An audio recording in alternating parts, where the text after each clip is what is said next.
நிதிநிலை அறிக்கையில தான் நீங்க சொல்லியிருக்கீங்க, மக்களின் வரிப்பணத்தில் இருந்து ஒரு பைசாவும் தொடமாட்டோம், விடமாட்டோம், இதற்கு முன் தொட்டவர்களையும் விடமாட்டோம். ஐயா, சனிக்கிழமை அன்னைக்கு பனையூர்ல நடக்கிற அந்த வாரச்சந்தையில போய் பாத்தீங்கன்னா இதுக்கு என்னென்னாலும் தொட்டவங்களோ அவங்க தாங்க வந்துகிட்டு இருக்காங்க.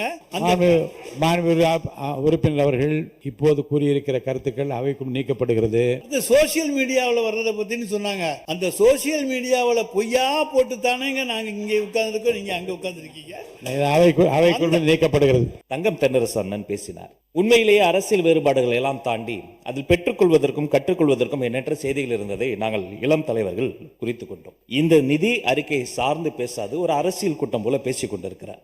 தோற்றதற்கு காரணம் இன்ஸ்டாகிராமா எலெக்ஷன் ஓட்டிங் மிஷினா என்று பார்க்காமல் அவர்களை சீராய்வு செய்து கொள்வதுதான் அவர்களுக்கு நல்லது, அவர்களுடைய வருங்காலத்திற்கு நல்லது. அதே நேரத்தில் முன்னாள் அமைச்சர் நம்முடைய தங்கம் தென்னரசு அவர்கள் பேசியது போன்றவற்றையெல்லாம் இன்றைய பள்ளி கல்வித்துறை அமைச்சர் சொன்னார். நான் கொஞ்சம் சத்தமா பேசிட்டேன், அதனால அவருக்கு ஏதோ நம்ம கோபமா கொந்தளிச்சு பேசுறா போல தோண்டி இருக்கு. எதிர்கட்சி விமர்சித்துத்தான் ஆக வேண்டும். பட்ஜெட்டை வரவேற்கிறேன்னு சொல்லிட்டு நான் உட்கார்றதுக்கு எதுக்கு இங்க நான் வர்றேன்? இதுக்காக என்ன எங்க திரும்பியன் தொகுதி மக்கள் தேர்ந்தெடுத்து அனுப்பிச்சிருக்காங்க.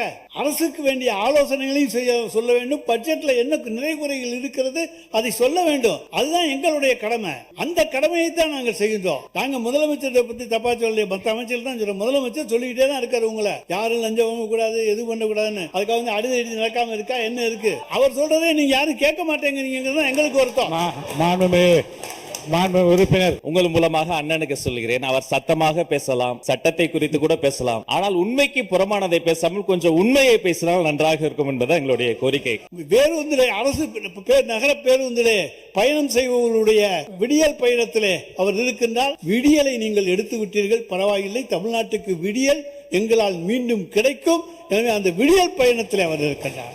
இப்படி ஒவ்வொரு காலை உணவு திட்டத்திலே இருக்கின்றால், இப்படி அடுக்கிட்டே போலாம். அதனால எல்லா வகையிலேயும் தமிழ்நாட்டு மக்களுடைய இதயங்களிலே அவரை இருக்க செய்திருக்கின்றோம். ஆனா ஓட்டு போற அந்த நேரத்தில் மட்டும்தான் சின்ன குழந்தைங்க அங்க போய் குறுக்கால புகுந்து அவங்களுக்கு எந்த திட்டமும் தெரியல. ஆனால் நிச்சயமாக நீங்க இப்ப சொல்லிருக்கீங்க பாருங்க, அண்ணன் சீர் அது கொடுக்க முடியாது 832 கோடி ரூபாயில. அதே போல ஒவ்வொரு சைக்கிள் சொல்றீங்க, அது நாங்க 3900 ரூபாயில சைக்கிள் கொடுத்தோம். இப்ப சூப்பர் சைக்கிள் கொடுக்க போறீங்க, நீங்க 8000 ரூபான்னு சொல்றாங்க. அந்த 8000 ரூபாய் சைக்கிளை கொடுத்தீங்கன்னா அதுக்கு நான் வர்ற பணம் கணக்கு பார்த்துக்கங்க. எதுவுமே நீங்கள் போட்டிருப்பதெல்லாம் அரைகுறையாகத்தான் இருக்கிறது. முழுமை அடைகின்ற தொகை அதில் கொடுக்கப்படவில்லை. ஒரு ஹெட் கவுண்ட் மேலேயும் 1,28,000 கடன் இருக்கு சார். மாண்பு பேரவைத் தலைவர் அவர்களே, நீதித்துறை பட்ஜெட் தாக்கல் பண்ண பிறகு நீதித்துறை செயலாளர் அவர்கள் விளக்கமாக சொல்லியிருக்கிறார். கடன் என்பது இன்னும் 50 ஆண்டு காலம் போனால் கூட அது அடைப்பதற்கு வாய்ப்பு இல்லை. ஆனால் ஒவ்வொரு அரசும் கடன் வாங்கிதான் தொடர்ந்து அதை செய்யப்பட வேண்டும் என்று நிதித்துறை செயலாளர் அவங்களுடைய செயலாளரை சொல்லியிருக்கிறார்கள். நாங்கள் 1,28,000 ஒரு தனிநபர் கடன் என்று சொன்னால், நீங்கள் 60 நாட்களுள்ளாக 20,000 கோடி கடன் வந்திருக்கிறது. எனவே இல்ல, மாண்பு உறுப்பினர் திரு எஸ் ரகுபதி அவர்கள்.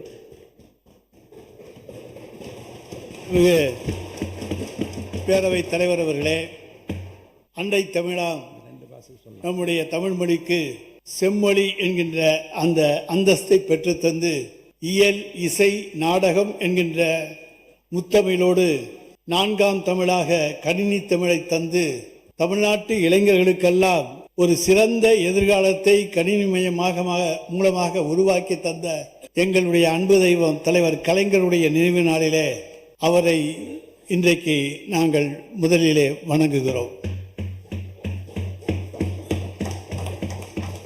நம்முடைய நிதியமைச்சர் அவர்கள் கையிலே ஜெபமாலையோடு நிதிநிலை அறிக்கையை வாசித்தார்கள்.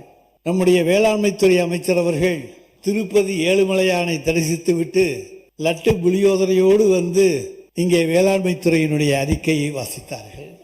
ஒன்றே குலம் ஒருவனே தேவன் என்கின்ற பேரறிஞர் பெருந்தகை அண்ணாவின் வழியிலே வந்தவர்கள் நாங்கள்.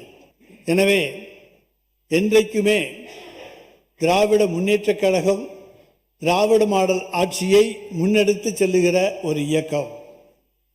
அதனுடைய தலைவர்தான் இன்றைக்கு தமிழகத்துக்கு மட்டுமின்றி இந்தியா முழுவதும் விந்தியத்துக்கு வடக்கேயும் உள்ளவர்கள் தெரிந்து கொள்ளுகின்ற வண்ணம் திராவிட மாடல் ஆட்சியை இன்றைக்கு வடநாட்டிற்கும் உணர்த்தியவர் எங்களுடைய மாண்புமிகு முத்துவேல் கருணாநிதி ஸ்டாலின் அவர்கள்.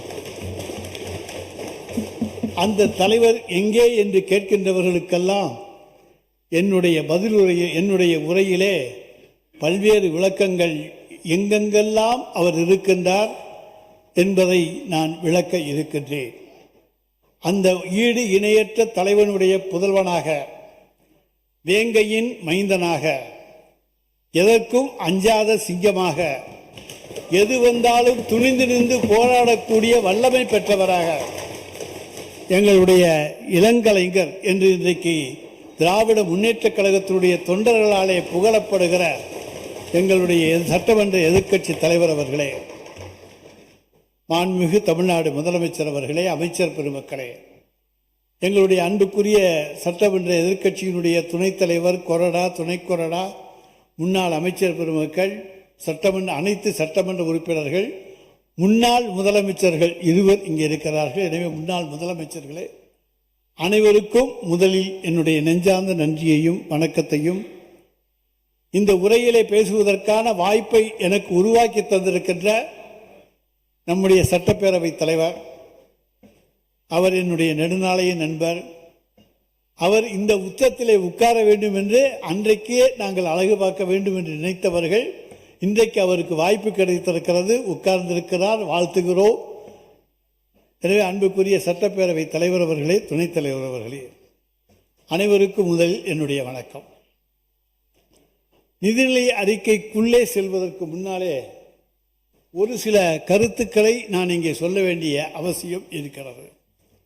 உதாரணமாக, தகவல் அறியும் உரிமை கமிஷன் என்று ஒன்று இருக்கிறது.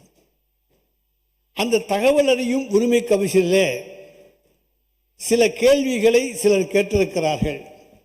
அதனுடைய நகல் கூட என்னிடத்திலே தரப்பட்டிருக்கிறது. ஆனால் அந்த தகவல் அறியும் உரிமை கமிஷனுடைய உறுப்பினர்கள் நியமிக்கப்படாததால் இன்னும் தகவல் தரப்படவில்லை என்று சொல்லுகிறீர்கள்.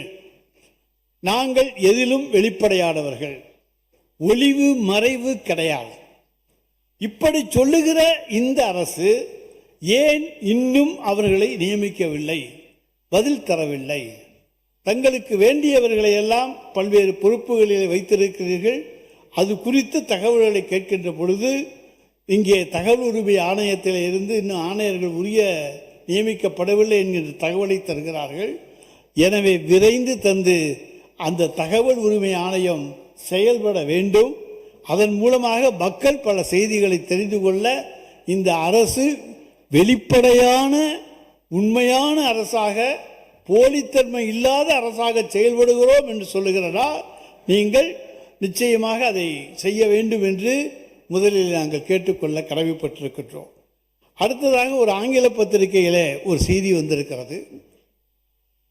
பிரவீன் சக்கரவர்த்தி என்கின்ற காங்கிரஸ் நாடாளுமன்ற உறுப்பினர், அவர் அவருடைய தலைமையிலே காங்கிரஸ் கட்சியிலே ப்ரொஃபஷனலிஸ்ட் காங்கிரஸ் மற்றும் டேட்டா அனாலிசிஸ் விங் என்ற அமைப்புகள் செயல்படுவதாகவும், இதன் வாயிலாக திரு பிரவீன் சக்கரவர்த்தி அவர்கள் தமிழ்நாட்டு அரசின் கொள்கைகளை வடிவமைப்பதிலும் திரு மாண்டேக் சிங் அலிவாலியா போன்ற தலைமையிலான ரெவின்யூ ஆகுமெண்டேஷன் கமிட்டி அமைப்பதிலும் ஆலோசனைகளையும் அறிவுரைகளையும் வழங்குவதாக அந்த பத்திரிகை செய்தி தெரிவிக்கிறது. அது உண்மையா? அப்படி ஒரு கமிட்டி இருக்கிறதா?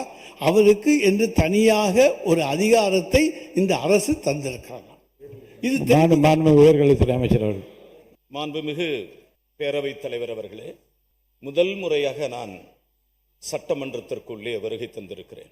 மாண்புமிகு பேரவைத் தலைவர் அவர்களுக்கும் தமிழக முதலமைச்சர் அவர்களுக்கும் என்னை சட்டமன்றத்திற்கு அனுப்பி வைத்த நாடாளுமன்றத்தினுடைய எதிர்க்கட்சி தலைவர் என் அன்பிற்குரிய தலைவர் ராகுல் காந்தி அவர்களுக்கும், என்னை தேர்ந்தெடுத்த சட்டமன்ற தொகுதி தியாகச்சீலர் கக்கன் அவர்களால் தேர்ந்தெடுக்கப்பட்ட சட்டமன்ற மக்களின் சார்பாகவும் நான் என்னுடைய வணக்கத்தையும் நன்றியையும் இந்த நேரத்திலே தெரிவித்துக் கொள்கிறேன்.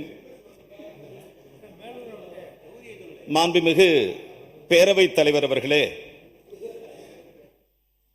அருமை நண்பர் பிரவீன் சக்கரவர்த்தி அவர்கள் ராஜ்யசபா உறுப்பினராக தேர்ந்தெடுக்கப்பட்டவர்.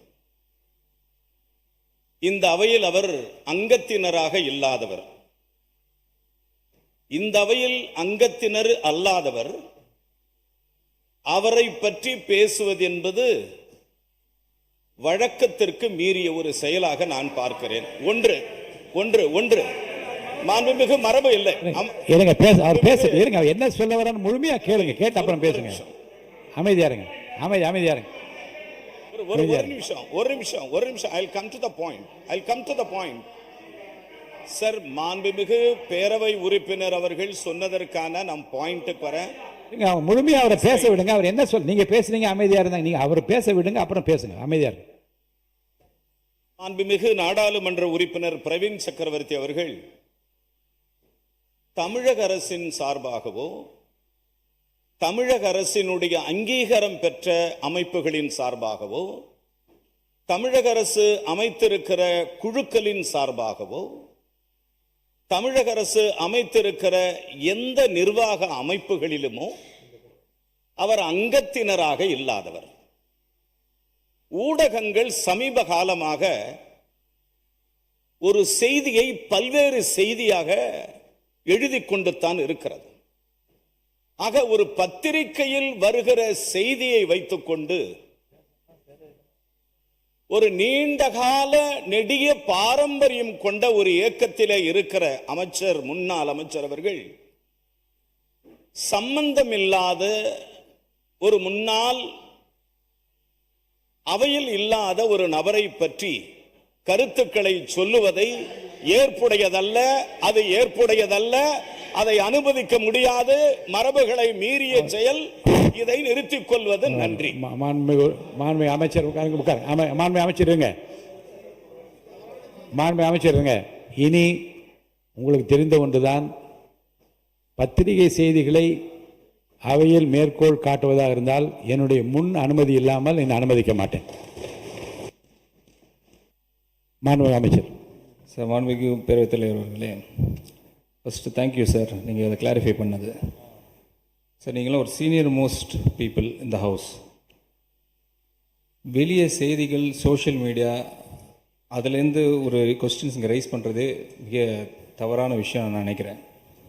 எங்களோட ஜிஓ என்ன சொல்லுது, கவர்மெண்ட் சைட்லேருந்து அஃபிஷியல் ஸ்டேட்மெண்ட் எதாவது வந்திருந்தால் கண்டிப்பாக நீங்கள் அதை மேற்கோள் காட்டி நீங்கள் பேசலாம். எங்கள் honourable chief minister already revenue augmentation கமிட்டின்னு போட்டு இந்த மான்டிக் சிங் அலுலியா கமிட்டின்னு ஒன்று ஃபார்ம் பண்ணியிருக்கிறோம். அதில் யார் லிஸ்ட் அவுட் பண்ணியிருக்காங்களோ அவங்க தான் எங்கள் ரெப்ரசன்டேஷன் கமிட்டி மெம்பர்ஸ். அதை இந்த ஹவரில் இந்த ஹவுஸ் வழியாக அவங்க தெரிவித்துக் கொடுக்குற விரும்புகிறேன். தேங்க்யூ. மாண்புமிகு ரகுபதி அவர்கள். மாண்புமிகு பேரவைத் தலைவர் அவர்களே, பத்திரிகை செய்திகளை அடிப்படையாக வைத்துக்கொண்டு மட்டுமல்ல, பல்வேறு தகவல்கள் இன்றைக்கு வந்த காரணத்தால் அதை சொன்னோம். ஆதாரம் இல்லாத எனக்கு கிடைச்ச தகவல் நான் கார்ல வரும்போது இருங்க, அவர் உங்களுடைய பிரதிநிதி இல்ல, முடிஞ்சு போச்சு. இது நடக்கல. அனுமதி இல்லாம பேச அனுமதிக்க மாட்டேன். அடுத்து சோசியல் மீடியாவில் வர்றதை பத்தின்னு சொன்னாங்க. அந்த சோசியல் மீடியாவில் பொய்யா போட்டு தானேங்க நாங்க இங்கே உட்கார்ந்துருக்கோம், நீங்க அங்க உட்கார்ந்துருக்கீங்க. அவைக்குள் நீக்கப்படுகிறது. மாண்பு பேரவைத் இல்லை அவரு இல்லை அவர் சொல்றதுக்காக சொல்லிடுறேன். இல்லை இல்லை இருங்க இல்லை சிவசங்கர் நான் நீக்கிட்டேன். அது தொடர்பாக பேசுவாங்க, வேற ஏதாவது சொல்லுங்க. அது அவை குறிப்பில் நான் நீக்கிட்டேன். இல்லை அதை நீக்கிட்டாரு. இல்லை நான் சொன்னது ஒன்றுதான். அதை கோவிலிருந்து நீங்கள் நீக்கி விட்டீர்கள். சோசியல் மீடியாவில் வந்தனால தான் இப்படி வந்தேன்னு சொன்னேன். சோசியல் மீடியாவை எல்லாமே கையில் வச்சிருந்தனால தான் நீங்கள் அங்கே இருக்கிறீங்க, நான் இங்கே இருக்கிறேன். சோசியல் மீடியா எங்களுக்கு இல்லை, உங்களுக்கு தான். அடுத்து மாநில உறுப்பினர் அவங்க பேசுங்க. உட்காருங்க. ரெண்டையும் வைங்க, நோ அப்ஜெக்ஷன். அதாவதுங்க சோசியல் மீடியாவில் அப்போ அடுத்து அவர் சொல்லிட்டார்ல, அதை ஏற்றா இதையும் ஏற்றுக்குங்க. நீங்கள் சப்ஜெக்டுக்குள்ளே வாங்க. இல்லைங்க, சப்ஜெக்டுக்குள்ளே தாங்க வர்றோம்.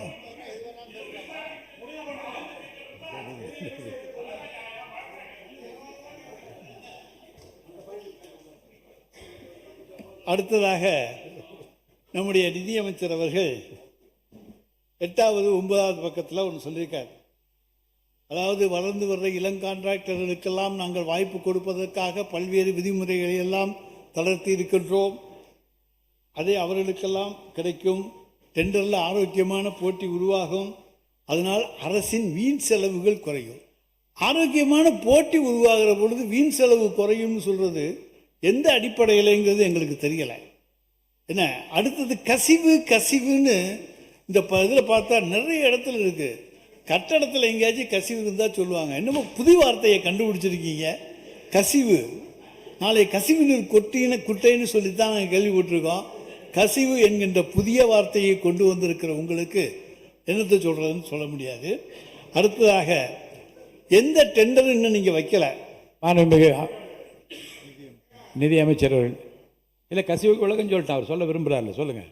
மாண்புமிகு பேரவைத் தலைவர் அவர்களே, இப்போ இன்பிட்வீன் நான் சொல்லிக்கிட்டே இருக்கணும்னு பதில் நினச்சிங்கன்னா அது டைம் வளர்த்துக்கிட்டே போகும்.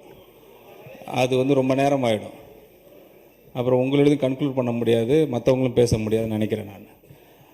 நான் பேசணுன்னா கிட்டத்தட்ட ஹானரபிள் சீஃப் மினிஸ்டர்கிட்ட நான் கொடுத்த ஆவணங்களே அவர் மூலமாக பேச போகுது.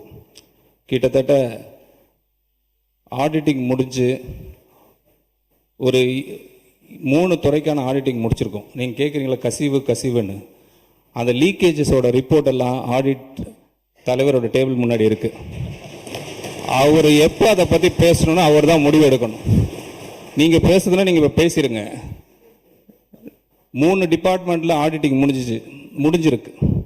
போன 5 ஆண்டுகள் திமுக ஆட்சியில் எவ்வளோ ஆடிட்டிங் பண்ணிடுறாங்க எனக்கு தெரியாது, அதை நான் விசாரித்து தான் சொல்லணும். ஆனால் வந்த 60 நாட்களில் ஹானரபிள் சீஃப் மினிஸ்டர் அவர்கள் எங்களை கூப்பிட்டு நீங்கள் கேட்கக்கூடிய இந்த கேள்விகள் இந்த நேரத்தில் கண்டிப்பாக கேட்பீங்கன்னு அவர் முன்கூட்டியே கணிச்சு வச்சிருக்காருன்னு நினைக்கிறேன். அவர் எங்கள்கிட்ட கேட்டுட்டார். பிஃபோர் த அசம்பிளி கமெண்ட்ஸ் எனக்கு ரிப்போர்ட் வேணும்னு சொல்லியிருந்தாங்க. அந்த அடிப்படையில் எல்லா ரிப்போர்ட்டும் ரெடியாக இருக்குது. ஏன்னா ரிப்போர்ட் அடிப்படையில் தான் பேசணும்னு சொல்லிட்டு லாஸ்ட் அசம்பிளி செஷனில் பார்ட்டி ஃபென்ற ஒரே வாரத்தில் எல்லாம் எழுந்து போனீங்க. இப்போ அப்படி நடக்காது சார், இப்படி நடக்கவே நடக்காது. இன்னைக்கு எல்லா ரிப்போர்ட்டும் அவர்கிட்ட இருக்குது. வெளிப்படையாக ஹானரபிள் சீஃப் மினிஸ்டர் உங்களுக்கு அனௌன்ஸ் பண்ணுவாங்க. அதை நீங்கள் படிக்கிறதுக்கே கிட்டத்தட்ட எனக்கு தெரிஞ்சு உங்களுக்கு 100 நாள் மேலே ஆகிடும்.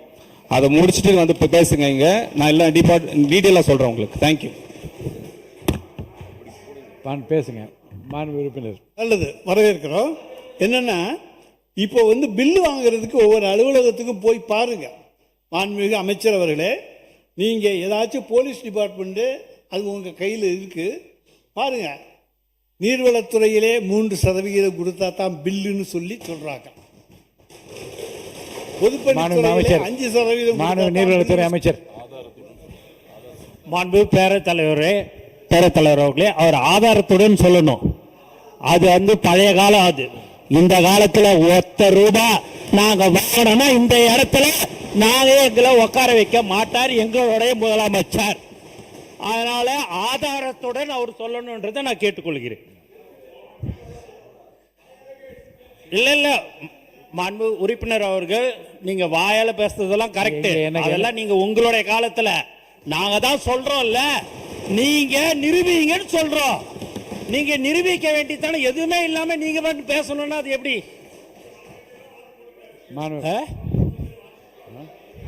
யாரு போட்டிருக்கிறா? எல்லாரும் நீ போடுறாங்க அப்படின்னாங்கன்னா நீங்க அதை அது ஆதாரத்துடன் நீங்க இருக்குதுன்னா நீங்க நிரூபிங்கன்னு தான் சொல்றோம். நீங்க எதுவுமே நீங்க என்னங்க நீங்க பில்லுக்குன்னு சொல்றீங்க, அதுக்கு இந்த மாதிரி பில்லுக்கு கொடுத்தாங்கன்னு சொல்லுங்க. அது ஏன்னா பழக தோஷமா இருந்திருக்கலாம்னு நான் நினைக்கிறேன். உறுப்பினர் ரகுபதி பேச ஆரம்பிங்க, தொடர்ந்து பேசுங்க. உங்க தோஷமா இருக்கலாம். நிதிநிலை அறிக்கை மீதும் வேளாண் அறிக்கை பேசுங்க. நீங்க நிதிநிலை அறிக்கையில் தான் நீங்க சொல்லியிருக்கீங்க, மக்களின் வரிப்பணத்தில் இருந்து 1 பைசாவும் தொடமாட்டோம், தொட விடமாட்டோம், தொட்டால் விடமாட்டோம், இதற்கு முன் தொட்டவர்களையும் விடமாட்டோம். ஐயா, சனிக்கிழமை அன்னைக்கு பனையூரில் நடக்கிற அந்த வாரச்சந்தையில் போய் பார்த்தீங்கன்னா இதுக்கு என்னென்னாலும் தொட்டவங்களோ அவங்க தாங்க வந்துகிட்டு இருக்காங்க. மாண்பு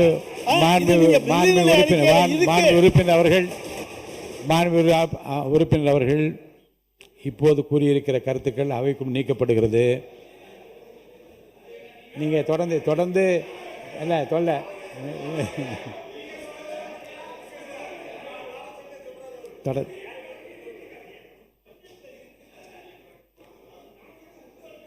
எவ்வளவு நேரம் பேசு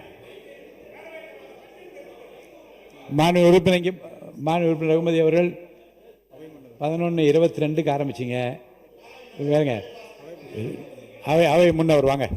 மாண்பு பேரவைத் தலைவர் அவர்களே, மாண்பு உறுப்பினர்கள் இங்கே பேசுகிற போது ஒன்றை சொன்னார். அவர் சொல்லுகிற போது பனையூரை பற்றி சொன்னார். நீங்களும் அங்கே இருந்து தான் இங்கே மாறி இருக்கிறீர்கள் என்பது நாடறியும்.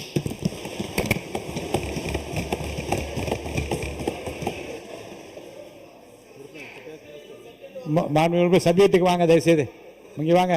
மாண்பு உறுப்பினர் நீங்கள் சப்ஜெக்ட் உள்ளே வந்துடுங்க. சப்ஜெக்ட் தானுங்க இது. நீங்கள் தொட்டால் விட மாட்டேன்னு சொல்கிறதெல்லாம் சப்ஜெக்ட் தானுங்க.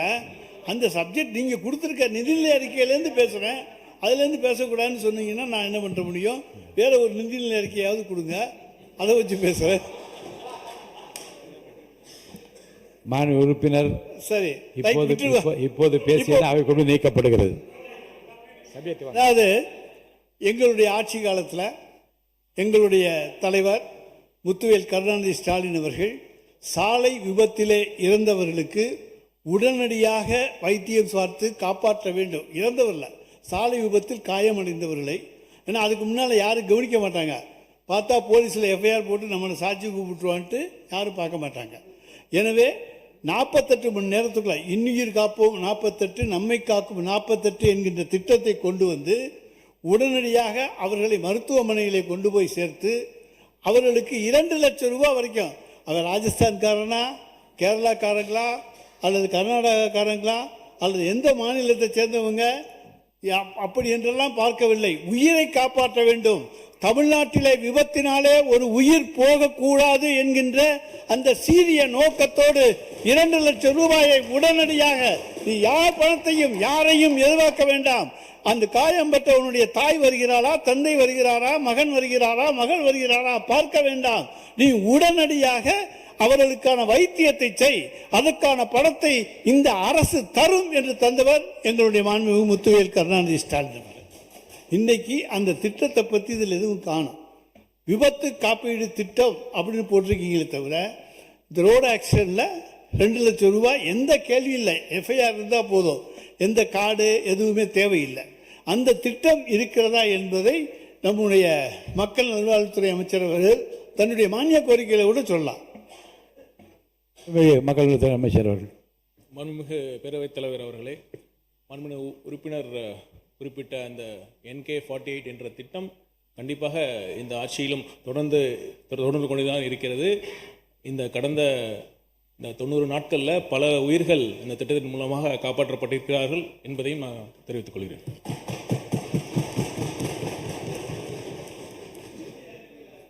அதனால தான் அதை பற்றி பேச வேண்டியதாக போச்சு. அடுத்தது வெற்றி 150 நாள் திட்டம். அது இந்த அரசு ஒன்றிய அரசிடம் சரண்டர் ஆகிவிட்டது என்பதற்கு எடுத்துக்காட்டான முதல் திட்டம் அந்த திட்டம்.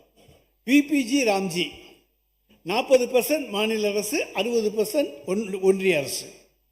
அந்த திட்டம் கிராமப்புற வேலைவாய்ப்புகளுக்கு நாங்கள் வேண்டாம் என்று எதிர்த்தோம்.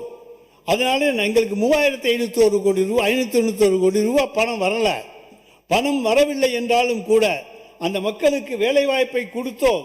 ஆனால் எந்த காலத்திலும் நாங்கள் உங்களுக்கு பணிய மாட்டோம் என்று சொல்லிவிட்டு நாங்கள் மகாத்மா காந்தியினுடைய தேசிய ஊரக வேலைவாய்ப்பு திட்டம்தான் வேண்டும் என்று வலியுறுத்தினோம். பிபிஜி ராம்ஜி திட்டத்தை ஏற்றுக்கொள்ளவில்லை. ஆனால் இன்றைக்கு ஒன்றிய அரசுக்கு அது சத்தமே இல்லாமல் செஞ்சிருவீங்க. அதுதாங்க உங்களுடைய சாதனை. எப்படி ஓட்டில் எலெக்ஷனில் சத்தமே இல்லாமல் வந்தீங்களோ அதுபோல் சத்தமே இல்லாமல் சரண்டர் ஆகிடுறீங்க. பள்ளிக்கல்வித்துறை அமைச்சர் அவர்கள். மாண்புமிகு சட்டமன்ற பேரவைத் தலைவர் அவர்களே, எதிர்க்கட்சியை பொறுத்தவரை சற்று நேரம் முன்பு மாண்புமிகு உறுப்பினர் தங்கம் தென்னரசு அண்ணன் பேசினார். உண்மையிலேயே அரசியல் வேறுபாடுகளை எல்லாம் தாண்டி அதில் பெற்றுக்கொள்வதற்கும் கற்றுக்கொள்வதற்கும் எண்ணற்ற செய்திகள் இருந்ததை நாங்கள் இளம் தலைவர்கள் குறித்து கொண்டோம். அந்த துணியில் பேசுகிற பொழுது இந்த சட்டமன்றத்தினுடைய மாண்பை பாதுகாக்க, மரபை வழித்தொடர அது வழிவகுக்கும். ஆனால் மதிப்பிற்குரிய உறுப்பினர் அவர்கள் பேசுகின்ற பொழுது ஆரம்பம் முதலே பொது தளத்தில் பார்த்தது, சோசியல் மீடியா, பில்லு வாங்க போனப்ப நீங்க எங்க பில்லு வாங்க போனீங்க என்று இந்த நிதி அறிக்கையை சார்ந்து பேசாது ஒரு அரசியல் கூட்டம் போல பேசிக் கொண்டிருக்கிறார். மீண்டும் அவருக்கு நான் தெளிவுபடுத்த ஆசைப்படுகிறேன். தோற்றதற்கு காரணம் இன்ஸ்டாகிராமா, எலெக்ஷன் ஓட்டிங் மிஷினா என்று பார்க்காமல் அவர்களை சீராய்வு செய்து கொள்வதுதான் அவர்களுக்கு நல்லது, அவர்களினுடைய வருங்காலத்திற்கு நல்லது. அதை விடுத்து சம்பந்தம் இல்லாமல் பொது தளத்தில் கிடைக்கக்கூடிய செய்திகளை வைத்துக் கொண்டு அப்படி பேசுவது மரபல்ல என்பதை உங்கள் வாயிலாக மாண்புமிகு உறுப்பினருக்கு நான் தெரியுது. மாண்புமிகு பொதுப்பணித்துறை அமைச்சர் அவர்கள். பேரவைத் தலைவர் அவர்களே, நம்மளுடைய சட்டமன்ற உறுப்பினர் ஒரு தகவலை சொன்னார் ஆரம்பத்திலேயே. நீர்வளத்துறை பற்றியும் சொன்னார், பொதுப்பணித்துறை பற்றியும் சொன்னார். 5% கமிஷன் இருக்கு, நம்ம தகவல்லாம் சொல்றாரு. இந்த ஆட்சியில் உறுதியாக சொல்கிறோம், எங்களுடைய மாண்புமிகு முதலமைச்சர் ஒரே வார்த்தையை திருப்பி திருப்பி அமைச்சரவை கூட்டத்தில் சொல்லிட்டே இருக்கிறாரு. லஞ்சம் என்பது மிகப்பெரிய குற்றம்னு ஒவ்வொரு அமைச்சர்ட்டையும் சொல்லிட்டு இருக்காரு. அப்படி யாராச்சும் ஈடுபட்டால் இங்க இருக்கக்கூடிய ஒருத்தர் கூட அமைச்சராக இருக்க முடியாதுங்கிறத பதிவு பண்ணிட்டே இருக்கிறார். இதுவரையும் எந்த துறையிலையும் ₹1 கூட அமைச்சர் முதற்கொண்டு, சட்டமன்ற உறுப்பினர் முதற்கொண்டு ₹1 கூட லஞ்சம் வாங்கவில்லை. பார்ட்டி ஃபண்ட் இன்னும் கலெக்ஷன் பண்ணப்படல, எம்எல்ஏ ஃபண்ட் இன்னும் கலெக்ஷன் பண்ணப்படல, அமைச்சர் ஃபண்ட் கலெக்ஷன் பண்ணப்படல. 60 வருஷ வரலாற்றை தூக்கி எறிஞ்சிருக்கிறார் முதல் முறையில். அதை இங்க பதிவு பண்றோம். அப்புறம் மகாத்மா காந்தி ஊரகத்தை பத்தி, வேலைவாய்ப்பை பத்தி பேசுறாரு, சரண்டர் ஆயிட்டும் அமைதி அப்படின்னு. இன்றைக்கு காலையிலிருந்து மேகதாது பிரச்சனையை ஜனநாயக பார்வையுடன் எதிர்க்கட்சி தலைவர் பேசினாரு, அனைத்து கட்சிகள் பேசணும். அதே மாதிரி மாண்புமிகு முதலமைச்சர் விளக்கம் கொடுத்தார், நீர்வளத்துறை அமைச்சர், விவசாயத்துறை எல்லோரும் விளக்கம் கொடுத்தோம். அதற்கப்புறம் தமிழ்நாட்டில் முக்கிய பிரச்சனை ஒன்று இன்றைக்கு உருவாகி கொண்டிருக்கிறது. தமிழ்நாட்டுக்கு மட்டுமல்ல, தென் மாநிலங்களுக்கான பிரச்சனை. அதற்காக தான் நாளைக்கு மாண்புமிகு முதலமைச்சர் அனைத்து கட்சி எம்பிக்கள் கூட்டத்தை டீலிமிட்டேஷனுக்கு கூட்டியிருக்கார். எதிர்க்கட்சி தலைவரை பார்த்து ஒரு கேள்வி கேட்கிறோம். நாளைக்கு இந்த தென் மாநில பிரச்சனை, தமிழ்நாட்டுடைய பிரச்சனை, டீலிமிட்டேஷன் பத்தியுடைய பாராளுமன்ற உறுப்பினர், திமுகவுடைய பாராளுமன்ற உறுப்பினர் கலந்து கொள்ள போறாங்களா இல்லையா? Number 1 question. நான் கேட்டு முடிச்சிடுறேன், கொஞ்சம் கேட்டு முடிச்சிடுறேன். அதுக்கப்புறம் எதிர்க்கட்சி தலைவர்கள் பேசட்டும், ஒன்னும் பிரச்சனை இல்லை. நான் பேசி முடிச்சிடுறேன். என்னுடைய கருத்துக்களை சொல்ல விடுங்க. ஜனநாயக பூர்வமா என்னுடைய கருத்துக்கள் சொல்லணுங்கிறது மாண்புமிகு எதிர்க்கட்சி தலைவர்கிட்ட கேட்டுக்கிறோம். மாண்புமிகு முதலமைச்சர் அவர்கள் தமிழ்நாட்டில் பாராளுமன்ற உறுப்பினர்களுடைய ப்ரொபோஷனேட் காப்பாற்றப்படணும், தென் மாநிலங்கள் காப்பாற்றப்படணுங்கிற ஒரே குறிக்கோளுடன் பாராளுமன்றத்தில் கூப்பிட்டிருக்கார். அதுல ஒரு டெல்லியிலிருந்து வந்த தகவல் என்னன்னா, இது ஒரு தகவல், இதை எதிர்க்கட்சி தலைவர் சொல்லட்டும். வரக்கூடிய இல்ல நாங்க பேசிடுறோம். என்ன ஒரு தகவல், என்ன ஒரு தகவல்னா, வரக்கூடிய நாடாளுமன்ற சிறப்பு கூட்டத்தில் திமுக இந்த பில்லுக்கு சப்போர்ட் பண்ண போது இல்ல வெளிநடப்பு பண்ண போது அப்படின்னு ஒரு தகவல், ஒன்றிய அரசோடு சேர்ந்து பண்ண போறாங்கன்னு ஒரு தகவல் வருது. அதுக்கு எதிர்க்கட்சி தலைவர் திமுக ஆட்சியில் இருக்கும் பொழுது என்ன நிலைப்பாடு எடுத்தாங்களோ, தமிழக வாழ்முறைக்காக நடவடிக்கை எடுக்க போறாங்களா, எதிர்க்கட்சி தலைவர் சொல்லட்டும். மாண்புமிகு பொதுப்பணித்துறை அமைச்சர் அவர்கள், நீங்க நாளை மாண்புமிகு முதலமைச்சர் அவர்கள் நாளை டீலிமிட்டேஷன் பற்றி விவாதிப்பதற்கு அனைத்து கட்சி நாடாளுமன்ற உறுப்பினர்களை அழைத்திருக்கிறேன் என்று தகவல் நான் தெரிவிக்கிறேன். அதில் எதிர்க்கட்சி தலைவருடைய திராவிட முன்னேற்ற கழகம் கலந்து கொள்ளுமா இல்லையா என்பதை அறிய விரும்புகிறேன் என்பதும் நிறுத்திக் கொள்ளலாம். அதுதான் வெளியிலே தகவல் கிடைத்தது என்ற அந்த வார்த்தை நீக்கப்படுகிறது. தகவல் கேட்டிருக்கீங்க, அவர் பதில் சொல்வார். கொடுங்க. மாண்புமிகு எதிர்க்கட்சி தலைவர் அவர்கள். பேரவைத் தலைவர் அவர்களே, இந்த தொகுதி மறுவரையறை, டீலிமிட்டேஷன், அதை பற்றி ஒட்டுமொத்த இந்தியாவுக்கே முன்மாதிரியாக அதை முதலாக அந்த பிரச்சனையை பற்றி பேசிய திராவிட முன்னேற்ற கழகம் எங்களுடைய தலைவர் அவர்கள்தான். சென்ற ஆண்டு கிட்டத்தட்ட 5 முதலமைச்சர்கள் தென் தமிழகத்தில் இருக்கக்கூடிய அனைத்து முதலமைச்சர்களையும் சென்னைக்கு வர வைத்து ஒரு மிகப்பெரிய ஒரு ஆலோசனை கூட்டத்தை நடத்தி இந்த டீலிமிட்டேஷனுக்கு எதிர்த்து முதலாக இந்தியாவிலே குரல் கொடுத்த தலைவர் எங்களுடைய தலைவர். நீங்கள் நாளைக்கு நம்முடைய முதலமைச்சர்கள் இந்த அரசு அனைத்து நாடாளுமன்ற உறுப்பினரையும் கூட்டிருக்கிறீங்க. இதற்கான சரியான முடிவை எங்களுடைய தலைவர் ஆலோசனை செய்து அந்த முடிவை அவர் எடுப்பார். இப்போ நம்ம பேசிகிட்டு இருக்கிறது நிதிநிலைமை வேளாண்மை பட்ஜெட்டை பற்றியது. அதற்கு எங்களுடைய உறுப்பினர்கள் கேள்வி கேட்டுக்கொண்டிருக்கிறார்கள். அதற்கு முடிந்தால் நீங்கள் பதில் சொல்லுங்கள். மாண்புமிகு உறுப்பினர் ரகுபதி அவர்கள். மைக்கு மட்டும் நல்லா சொல்லி வச்சிருக்கீங்க. ஆமாம், சுருக்கமாக கரெக்டாக வந்து எப்போ பார்த்தாலும் கரெக்டாக அமர்த்தி போடுறாங்க. இது மாதிரி டெக்னிக்கலாக எங்கள் காலத்தில் ஒர்க் பண்ணலாம். ஏங்க பரவாயில்ல, நன்றி. அவை குறிப்பிலிருந்து நீக்கப்படுகிறது. மாண்பு உறுப்பினர் கவனத்துக்காக, உங்கள் எல்லாருடைய கவனத்துக்காக நான் சொல்கிறேன். இந்த பேரவையை பொறுத்த வரைக்கும், என்னை பொறுத்த வரைக்கும் நடுநிலைமையில் நின்று தகுந்த முறையில் வாய்ப்பளித்து எது விதிகளின் முறைப்படி இருக்க வேண்டுமோ அதை அனுமதித்து நடத்தி கொண்டிருக்கிறேன். மாண்பு உறுப்பினர் இப்போது சொன்ன போன்ற கருத்துக்களை தவிர்க்க வேண்டும் என்று நான் கேட்டுக்கொள்கிறேன். தவிர்த்து விடுவோம். அப்படி சொன்னாங்க எதிர்க்கட்சி. அதே நேரத்தில் வந்து முன்னாள் அமைச்சர் நம்முடைய தங்கம் தென்னரசு அவர்கள் பேசியது போன்றவற்றையெல்லாம் இன்றைய பள்ளி கல்வித்துறை அமைச்சர் சொன்னார். நான் கொஞ்சம் சத்தமாக பேசிட்டேன். அதனால அவருக்கு வந்து ஏதோ நம்ம கோபமாக கொந்தளிச்சு பேசுகிறா போல தோன்றியிருக்கு. எதிர்க்கட்சி விமர்சித்துத்தான் ஆக வேண்டும். பட்ஜெட்டை வரவேற்கிறேன்னு சொல்லிட்டு நான் உட்கார்றதுக்கு எதுக்கு இங்கே நான் வர்றேன்? இதுக்காக என்ன வந்து எங்கள் திரும்பியன் தொகுதி வந்து மக்கள் தேர்ந்தெடுத்து அனுப்பிச்சிருக்காங்க. அரசுக்கு வேண்டிய ஆலோசனைகளையும் சொல்ல வேண்டும். பட்ஜெட்டில் என்ன நிறைகுறைகள் இருக்கிறது அதை சொல்ல வேண்டும். அதுதான் எங்களுடைய கடமை. அந்த கடமையை தான் நாங்கள் செய்கின்றோம். நாங்கள் முதலமைச்சரை பற்றி தப்பாக சொல்லலையே, மற்ற அமைச்சர் தான் சொல்கிறோம். முதலமைச்சர் சொல்லிக்கிட்டே தான் இருக்கார். உங்களை யாரும் லஞ்சம் வாங்கக்கூடாது, எது பண்ணக்கூடாதுன்னு. அதுக்காக வந்து அடிதடி நடக்காமல் இருக்கா என்ன இருக்குது? அவர் சொல்கிறதே நீங்கள் யாரும் கேட்க மாட்டேங்கிறீங்கிறது தான் எங்களுக்கு வருத்தம். மாண்பு உறுப்பினர் பேசியது அவைக்குள் நீக்கப்படுகிறது. பள்ளிக்கூடத்தில் அமைச்சர் அவர்கள்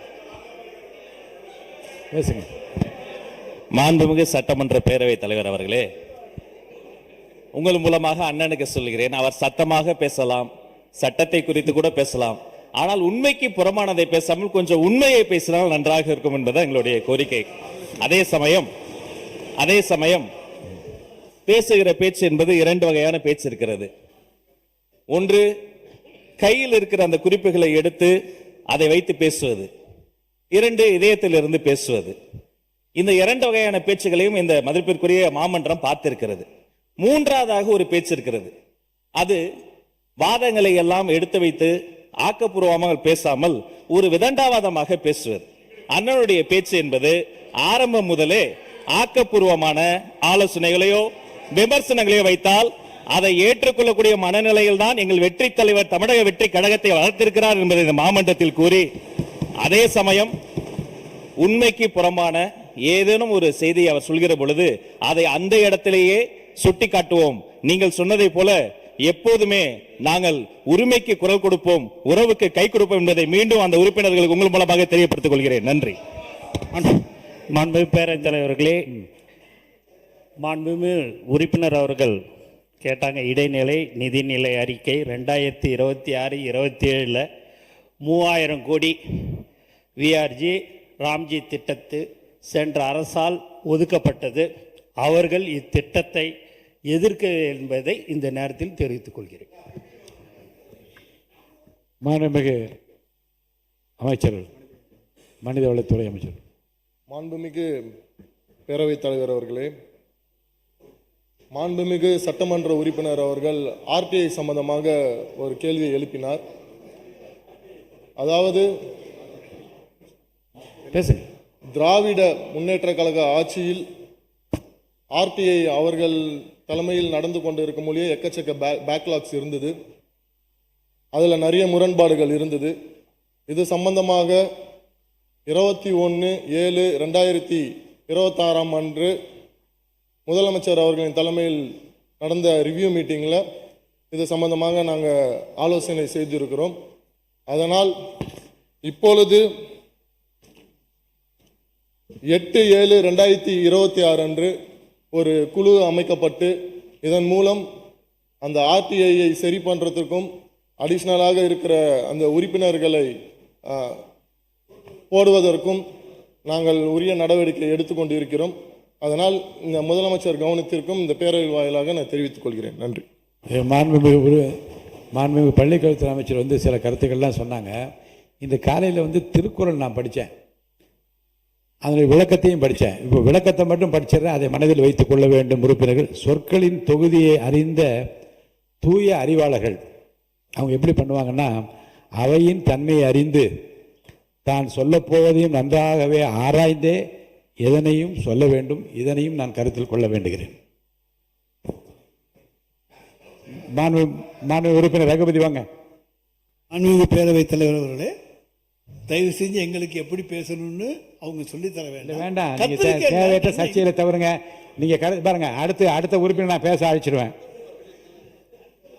மொத்தமாக இந்த வரவு செலவு திட்டத்தை பொறுத்த வரைக்கும் அதில் வந்துடுவோம் என்ன நிறை குறை என்பதை பற்றி. இப்போ இந்த வரவு செலவு திட்டத்தில் 2026-27 இருந்த 3,93,272 கோடி ரூபாயிலிருந்து திருத்த வரவு செலவு திட்ட மதிப்பீடுகள் 2026-27 4,05,802 கோடியாக உயர்த்தப்பட்டிருக்கிறது. அதாவது 12,730 கோடி ரூபாய் இப்போ நீங்கள் வந்து உயர்த்தியிருக்கீங்க. நாங்கள் போட்ட வரவு செலவு திட்டத்துக்கும் இப்போது இருக்கக்கூடிய வரவு செலவு திட்டத்துக்கும் 12,730 கோடி ரூபாய் உயர்த்தி இருக்கு. ஆனால் இந்த உயர்த்துறதோடு இல்லாமல் எம்ஜிஎன்ஆர்ஜிஎஸ்ல வர வேண்டிய தொகை 3,451 கிளைம் பண்ணிட்டு இருக்கோம். மெட்ரோ ரயில் செகண்ட் ஃபேஸ் அதையும் நீங்கள் கேட்டுட்டீங்க. அது வந்து 9,523 கோடி ரூபாய் லோன் வாங்கி கட்டிட்டு இருக்கோம். அந்த பணத்தையும் மத்திய அரசில் கேட்டிருக்கீங்க. அது ஒரு 12,974 கோடி. அப்போ ரெண்டையும் சேர்த்தோம்னா கிட்டத்தட்ட 26,000 கோடி எங்களுடைய பட்ஜெட்டை விட இப்பொழுது நீங்கள் கூடுதலாக செலவுக்கு போட்டிருக்கிறீர்கள். ஆனால் சொல்றது நாங்கள் செலவு குறைச்சலாக பண்ணுறோம், நாங்கள் செலவை குறைத்திருக்கின்றோம். ஆனால் இங்கே 26,000 கோடி ரூபாய் உங்கள் பட்ஜெட் மூலமாக கூடுதலாக செலவு செய்யப்பட்டிருக்கிறது என்பதை இந்த கவனத்துக்கு கொண்டு வர கடமைப்பட்டிருக்கேன். 200 யூனிட் மின்சாரம் இதெல்லாம் சொன்னால் நீங்கள் கோவிச்சுக்கிட்டுருவீங்க, யாரும் இங்கே கிடைக்கல. 3.5 லட்சம் பேர் மனு கொடுத்துருக்கிறதாக செய்தி வந்திருக்கு. பலர் இன்றைக்கு காத்துக்கிட்டு இருக்காங்க, யாரும் கிடைக்கல. இன்றைக்கி மகளிர் உரிமை தொகை அதுவும் கிடைக்கல. ஆனால் எங்கே இருக்கிறார் எங்களுடைய தலைவர் என்று கேட்டவர்களுக்கு சொல்லுகிறோம், மகளிர் உரிமை தொகை வாங்குகிற ஒவ்வொருவருடைய உள்ளத்திலும் இருக்கிறார். புதுமை பெண் திட்டம், தமிழ் புதல்வன் திட்டம் இவற்றிலே பயனடைந்திருக்கின்ற பயனாளிகளுடைய உள்ளத்திலே இருக்கின்றார். அதை போல இன்றைக்கு பேருந்திலே அரசு நகர பேருந்திலே பயணம் செய்பவர்களுடைய விடியல் பயணத்திலே அவர் இருக்கின்றார். விடியலை நீங்கள் எடுத்து விட்டீர்கள், பரவாயில்லை. தமிழ்நாட்டுக்கு விடியல் எங்களால் மீண்டும் கிடைக்கும். எனவே அந்த விடியல் பயணத்தில் அவர் இருக்கின்றார். இப்படி ஒவ்வொரு காலை உணவு திட்டத்தில் இருக்கின்றார். இப்படி அடுக்கிட்டே போலாம். அதனால எல்லா வகையிலேயும் தமிழ்நாட்டு மக்களுடைய இதயங்களிலே அவர் இருக்க செய்திருக்கின்றோம். ஆனால் ஓட்டு போடுற அந்த நேரத்தில் மட்டும்தான் சின்ன குழந்தைங்க போய் அங்கே போய் குறுக்கால புகுந்து அவங்களுக்கு வந்து எந்த திட்டமும் தெரியலை. ஆனால் நிச்சயமாக நீங்கள் இப்போ சொல்லியிருக்கீங்க பாருங்க, அண்ணன் சீர் அது கொடுக்க முடியாது 832 கோடி ரூபாயில். ஏன்னா 2022-23 மட்டும் நாங்கள் மூவாலூர் ராமாமிர்தம் அம்மையார், அதை போல முத்துலட்சுமி ரெட்டி அம்மையார் திருமண உதவி திட்டம், இந்த திட்டங்களில் கொடுத்த பெண்களுடைய எண்ணிக்கை மட்டும் 1 லட்சம். அப்ப எல்லா பெண்களும் என்று எடுத்துக்கோனா நிச்சயமா 2 லட்சம் 3 லட்சம் பேர் வருவாங்க. நீ தங்க 1,05,000 ரூபா, உங்க அதிர்ஷ்டம் 1 லட்சத்துக்கு வரட்டும், புடவை 10,000க்கு வரட்டும். 1,10,000 1 லட்சமா ஆக்கினா கூட 2,000 கோடி ரூபாய்க்கு குறையாமல் தாலிக்கு இன்றைக்கு நீங்கள் மாமன் சீர் தருகிறீர்கள், அண்ணன் சீர் தருகிறீர்களே, அதற்கு வேண்டும். ஆனால் அதற்கு ஒதுக்கி இருப்பது 832 கோடி ரூபாய் மட்டும்தான் நிதியமைச்சர் அவர்களே. அதே போல ஒவ்வொரு சைக்கிள் சொல்றீங்க, அது நாங்கள் வந்து 3,900 ரூபாயில் சைக்கிள் கொடுத்தோம். இப்போ சூப்பர் சைக்கிள் கொடுக்க போறீங்க, 8,000 ரூபான்னு சொல்றாங்க. அந்த 8000 ரூபாய் சைக்கிளை கொடுத்தீங்கன்னா அதுக்கு நான் வர்ற பணம் கணக்கு பார்த்துக்கங்க. எதுவுமே நீங்கள் போட்டிருப்பதெல்லாம் அரைகுறையாகத்தான் இருக்கிறது. முழுமை அடைகின்ற தொகை அதில் கொடுக்கப்படவில்லை. எனவே இந்த பட்ஜெட்டில் வந்து நீங்கள் மாண்பு நிதி அமைச்சர் பதில் சொல்கிறேன். பேரவைத் தலைவர் அவர்களே, மாண்பு நிதி அமைச்சர் ஒரு சொன்னால் கோச்சிங்கன்ற அந்த வார்த்தையை மட்டும் அவைக்குள் வந்து நீக்கிறேன். மாண்பு நிதி அமைச்சர். மாண்புமிகு பேரவைத் தலைவர் அவர்களே, சீனியர் மோஸ்ட் இந்த ஹவுஸ் அவர் சொல்லியிருக்காங்க, அவங்க தலைவரை எங்கே தேடுவோன்னு சொல்லியிருக்கிறாங்க, எங்கே கண்டுபிடிப்போம்னு சொல்லியிருக்காங்க, எங்கே பார்க்க முடியும்னு சொல்லியிருக்காங்க. மகள் உரிமை தொகையை பற்றி நீங்கள் கேட்டிங்கன்னா தலைவர் நேம் தான் வரும்னு சொல்லியிருக்கீங்க. ஏன் இன்னும் அடிஷ்னலாக ஒன்று நீங்கள் மிஸ் பண்ணிட்டீங்க. தமிழ்நாட்டில் இருக்கிற ஒவ்வொரு தலைமையிலையும் 1,28,000 கடன் விட்டது போனது நீங்கள் தான். அங்கே தான் அவர் தேடணும்னு நினைக்கிறேன் நான். ஒரு ஹெட் கவுண்ட் மேலேயும் 1,28,000 கடன் இருக்கு சார். சார் இது நான் சொல்லல சார். சார் முதல் பொறுமையா இருங்க, ரிலாக்ஸா இருங்க, ரிலாக்ஸ், கூலா இருங்க, கூல் கொஞ்சம் கூலா இருங்க. நான் சொல்றேன் சார், இது சார் அவங்க சொன்னாங்க தான் நான் சொல்றேன்.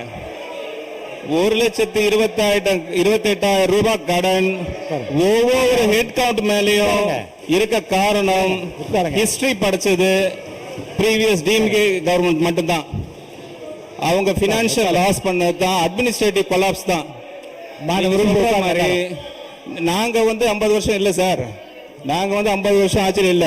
ரிலாக்ஸா இருங்க சார், சார் ரிலாக்ஸா இருங்க. நீங்க கத்துறதுனால பிரயோஜனம் இல்ல சார். சொல்றத கேளுங்க, கொஞ்சம் ரிலாக்ஸா இருங்க. சொல்லிக்கிட்டே இருக்க வேண்டியதுதான். நீங்க கோரஸா கத்திக்கிட்டே இருக்க வேண்டியதுதான். இருக்க வேண்டியதுதான். நான் சொல்றத கேளுங்க. இதை நான் பொய்யா சொல்றேன். ஆக்சுவல் என்ன பட்ஜெட்ல சொல்லிருக்காங்களோ, என்ன சொல்லிருக்காங்களோ அதை தான் நாங்க சொல்லிருக்கோம் ஒயிட் பேப்பர்ல. நாங்க வேற ஒன்றும் புதுசா ஒன்றும் சொல்லலையே. அவைத் தலைவர் அவர்களே, ஒயிட் பேப்பர்ல நாங்க என்ன சொன்னோமோ அதோ கிளியரா இருக்கு. 1,28,000 ரூபாய் கடன்றது அவங்க விட்டுட்டு போன கடன். அவர் சொல்றது உரிமை தொகையில போய் எங்க தலைவரை தேடுங்கன்றாங்க. அதே தான் நானும் சொல்றேன். 1,28,000 யாருக்கிட்ட விட்டு போயிருக்கீங்க? பேஸ் பண்ணி தான் நாங்க பட்ஜெட் போட்டிருக்கோம். உங்களுக்கு தர போறேன். மாண்பு பேரவைத் தலைவர் உட்காருங்க. மாண்பு உறுப்பினர் பேசியதற்கு அந்த துறையுடைய அமைச்சராக இருக்கிற நிதி அமைச்சர் அவர்கள் பதில் சொல்கிறார்கள். நீங்கள் எல்லோரும் எழுந்து கூச்சலிட்டால் எப்படி சபை நடைபெறும்?